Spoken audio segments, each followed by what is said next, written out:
Hi everyone, I'm Matt Severson and I'm working on the school fund. My object is a piece of grass, which was actually harder to find in the middle of London than I had originally thought, but here it is.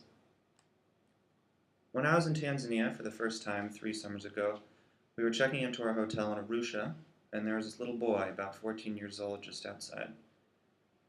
He was cutting the grass to bring back and feed his family cow.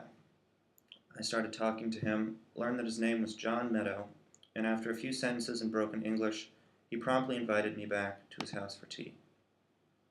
This is one of my first experiences with absolute poverty. His family of 7 lived in a one-room house about the size of a college dorm room. Despite their obvious lack of material wealth, they sat me down, poured me some tea, and handed me over one of 2 pieces of bread. It was one of those times where you don't really know whether to accept or politely refuse such hospitality.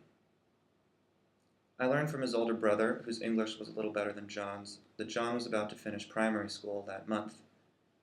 He was in the top 5 of his class of over 200 students, clearly a bright, energetic, and brave young boy, but he was not going to be able to continue on to secondary school. Why? Because of mandatory school fees that are about $150 per year.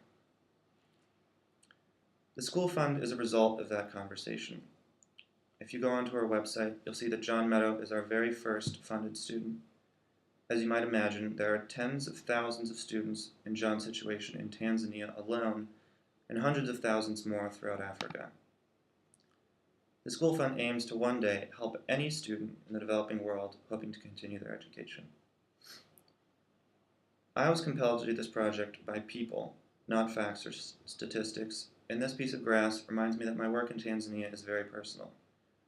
It was motivated by an interaction I had, over a piece of grass if you will, that resulted in a lasting friendship. I have returned to Tanzania each summer since then and have visited John and his family on every trip. Witnessing this boy grow and knowing that I've been a part of making that possible has been incredibly rewarding. Our first encounter was in a few sentences of broken English.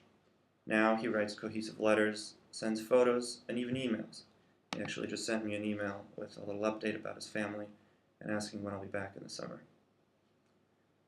The desire to create relationships permeates everything we do, from the way students create individual profile pages to the communication tools we are developing, which include an online journal for the school fund's students and a place to post photos, both of people and the students' schoolwork. I sincerely believe that these relationships are two-way streets. Obviously, John has the opportunity to continue attending school, but I've learned from him quite a lot about family and what it means to persevere through hardship.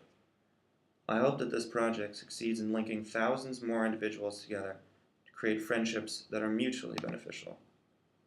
Okay, I think that's all. Good luck with the rest of the retreat, and see you guys next semester.